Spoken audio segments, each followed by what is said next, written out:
It's this year to play rugby. Nothing good.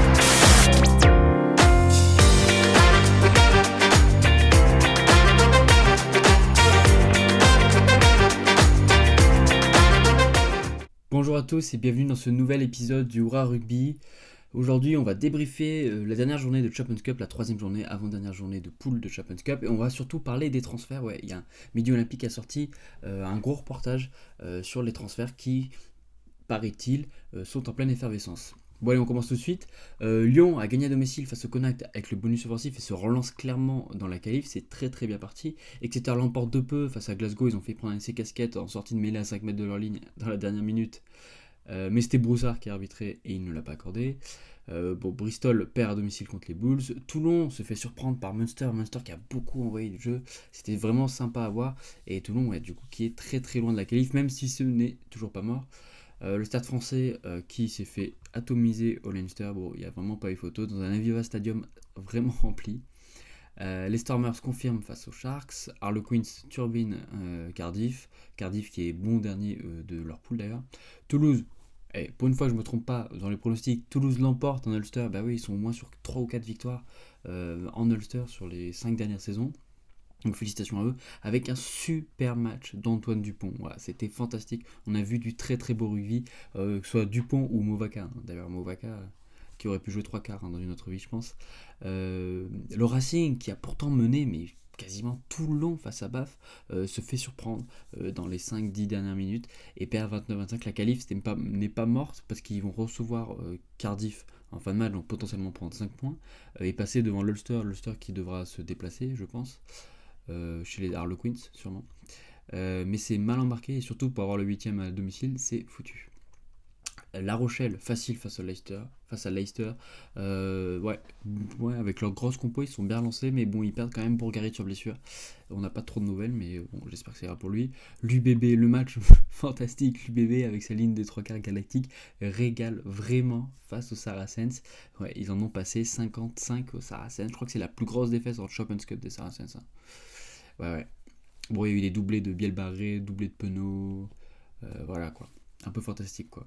Bon, on va juste regarder, passer un petit coup d'œil sur les poules. Donc le Bègle qui a fait le 100%, 15 points sur 15 points possibles. Lyon 12, c'est vraiment pas mal. Les Bulls, je crois que les Bègles va devoir se déplacer en Afrique du Sud et défier les Bulls. Saracens qui sont clairement lâchés au classement. Mais rien n'est foutu, hein. On rappelle que c'est les 4 premiers qui sont qualifiés. Et donc il faut être pour les 2 premiers pour recevoir les 8e. Toulouse, pareil, 15 sur 15 comme Baf. Harlequins qui suit derrière, sachant que l'Ulster il y a Harlequins comme j'ai dit, et le Racing peut encore espérer se qualifier en prenant avec une victoire, sans doute une victoire bonifiée, ce serait mieux. Une victoire devrait suffire normalement. Dans la poule de donc là où les Français sont les moins bons, Toulon ça devient très compliqué. Hein. Faudra voir, sachant qu'ils vont se déplacer à Glasgow sur le moment, et Bayonne recevra Exeter.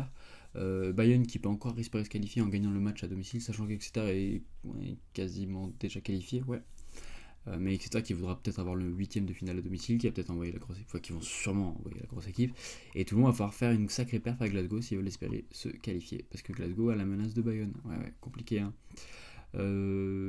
Dans la poule, le Leinster, donc La Rochelle s'est vraiment relancé, hein, ils sont dans les 4, sachant que La Rochelle va se déplacer à Sale, donc qui sont leurs adversaires pour se qualifier.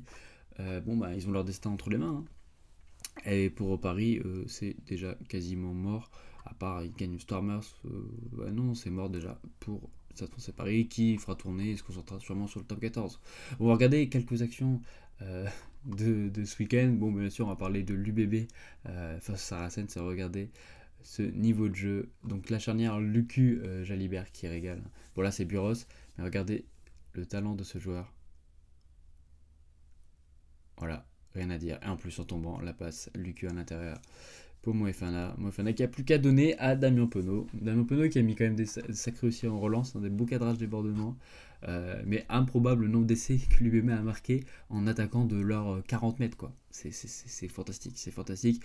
Si j'étais à la place de Galtier, je me ferais pas chier. Je prendrais le 9-10, 11, Bielbarré, 11, 12, 13, 14 pour la compo. Peut-être 15, tu rajoutes Ramos.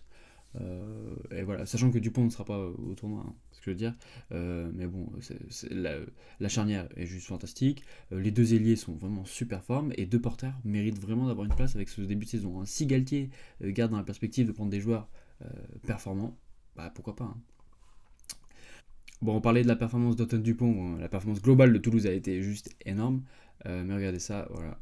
Larkinghorn qui prend l'espace et Antoine Dupont à l'intérieur. Bah oui, c'est trop facile. Mike Lowry ne pourra pas le reprendre. Voilà, bon, ils ont mis de super essais, hein. On va quand même regarder le bel essai côté toulonnais. Ouais, ouais. Donc Toulon qui était quand même pas si mal parti. Bon, ils n'ont pas eu beaucoup de ballons, hein. Faut le dire, ils n'ont pas lancé. Mais bon, Mike Nicolo a pu s'amuser, hein. Ouais, ouais. Quand c'est beaucoup trop facile, ouais, bon, il donne après l'intérieur à... C'est Duncan Paillawa, je pense. Quand c'est beaucoup trop facile. Voilà. Bon, du coup, comme j'ai dit, faut qu'on parle des transferts. Et ouais, ouais, parce qu'il paraît que le marché s'emballe enfin. Ouais, ouais, clairement. Surtout avec les Anglais qui débarquent. Donc cette année, on a quand même pas mal d'Anglais. Il y a eu Arundel, Marchant qui ont débarqué. Et là, il se pourrait qu'il y en ait encore beaucoup plus. On nous parle, donc on en avait parlé, mais Johnny Hill euh, ou Owen Farrell. Et enfin, comment dire, le paramètre prépondérant de ces transferts par rapport aux différentes saisons, c'est qu'en fait les rachats sont de plus en plus courants. Bah, on l'a vu, il y a par exemple le Racing qui veut signer, qui veut racheter la dernière année de contrat.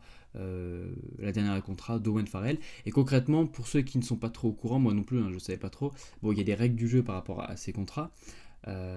Et en fait, euh, pour que ça rentre dans le salarié cap, en fait, il ne faut pas que cette indemnité de rachat de contrat n'excède le salaire qui restait donc du contrat. Par exemple, si le mec lui restait un an de contrat à faire et qu'il devait toucher 500 000 euros, par exemple, il ne faut pas que l'indemnité dépasse les 500 000 euros. Sinon, elle rentre dans le salarié cap. Donc, le delta doit rentrer dans le salarié cap.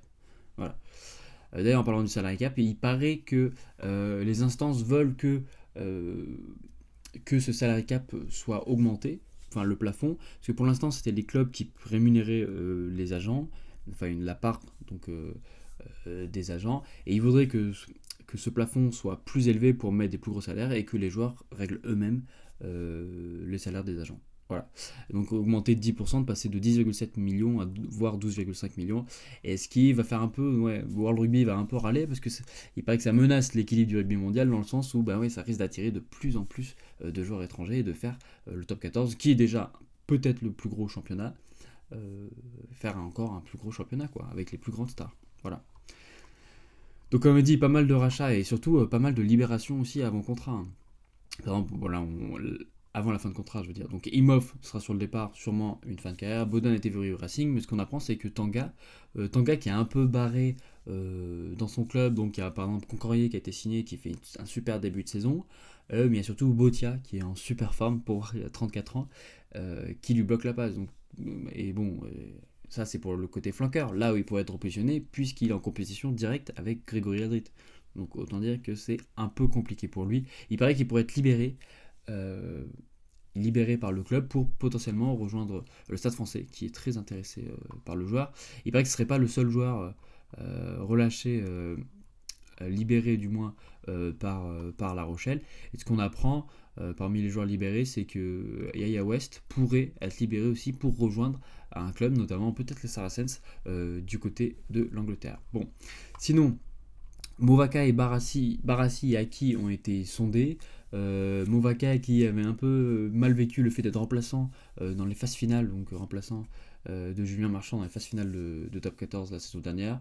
Mais bon, il semblerait qu'il compte prolonger. Barassi qui a eu un peu de mal avec Toulouse, mais qui est vraiment pas mauvais depuis le début de saison, a été contacté par le Stade français.